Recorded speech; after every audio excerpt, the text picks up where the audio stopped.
Hello world, welcome to another episode of my weekly rant dedicated to inspiring the change of mindsets, especially our African mindsets. Let me ask you a question. When do you think is the most important stage in your life to build a strong mindset? Is it when you're in high school, or when you're in university, or when you are independent in life as an adult? Nope, none of these are correct. The most important stage for mindset determination is before the age of 7 or 10. What does this mean? This means that the most important time for us to form what will end up being our deepest mindset is when we are so young and helpless.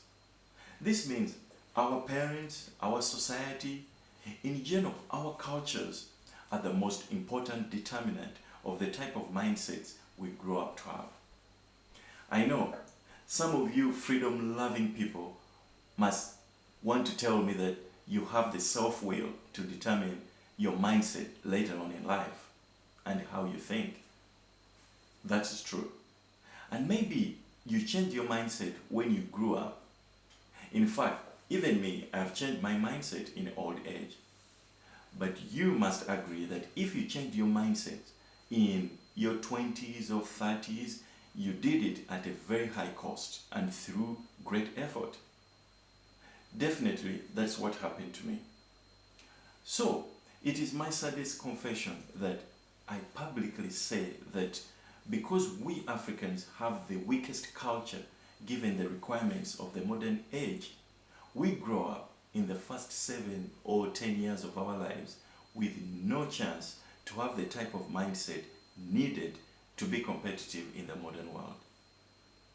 Even if many of us are very intelligent, and for sure I've met so many Africans whom I consider geniuses, the fact is that the game is already rigged against us earlier on. We sit in a cesspool of cultures that beat on our heads with the wrong stuff, such as that we are inferior, that we are eternal victims of history who can't help ourselves, even that we must consume superior ideas and things from Europe. This is what our societies tell us. And even when we go through school beyond the ages of 10, these backward mindsets are so embedded deep within our psyches that no level of education manages to extract them from our minds.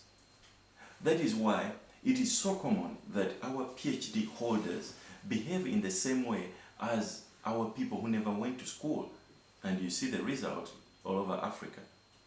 In my humble opinion, there are two main causes of weaknesses within our culture, and you and I can't solve them in our lifetime, but at least we must be aware of them so that we guide our kids who are below the age of 10 to have the right mindset. The first cause is we still propagate the tribal existence, forgetting that while in the pre-modern time, tribal structures and identities worked well to safeguard us, in the modern age they are a liability, they are no good. They keep us within the oral tradition, which the world has evolved past. Take a look. The strong cultures today setting the agenda in the world are doing it through written traditions. Written traditions. Whether it is the Chinese, the Europeans, the Japanese, the Americans, their knowledge and social foundation is on written traditions that are post-tribal. The key is post-tribal. Being proud of your tribal existence is like people forever being proud of their embryonic stage. Just as we grow up beyond the embryo stage to become babies and then adults, we must evolve beyond our tribal fixation and create strong post-tribal identities as Africans. The second cause is we must be the only people who are proud of being inferior to others. This is weird, but trust me, I still remember growing up and even teachers would tell us that you can't do this because you are not Europeans or white. Or friends and society in general manipulate our minds by saying that when you do something nice, you are like a European or a white person. This backward mindset eats us so deep that even when we eventually grow up and meet Europeans or white people, instead of seeing them as mere blood and bones just like us, the inferiority complex is so deep that we can't act or behave as if they are our peers. I can see one solution. We adult Africans must equip ourselves with the right knowledge so that we don't propagate the backward mindsets and thinking to our children. The cycle must end. Two very good sources of such knowledge are the General History of Africa, Volume 2. This is History of Africa by Africans, and The African Origin of Civilization by Sheikh Anta Diop.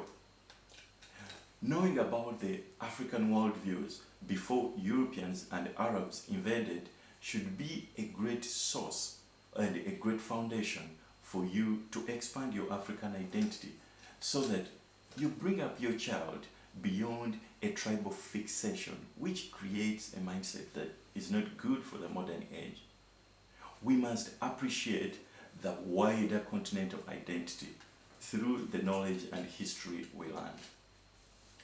Lastly, I've also written a small paper, EDSAC, that points to this type of knowledge. I'll leave links to these three sources below. My paper can be downloaded for free. Thank you for watching, and remember, changing our mindsets is the struggle.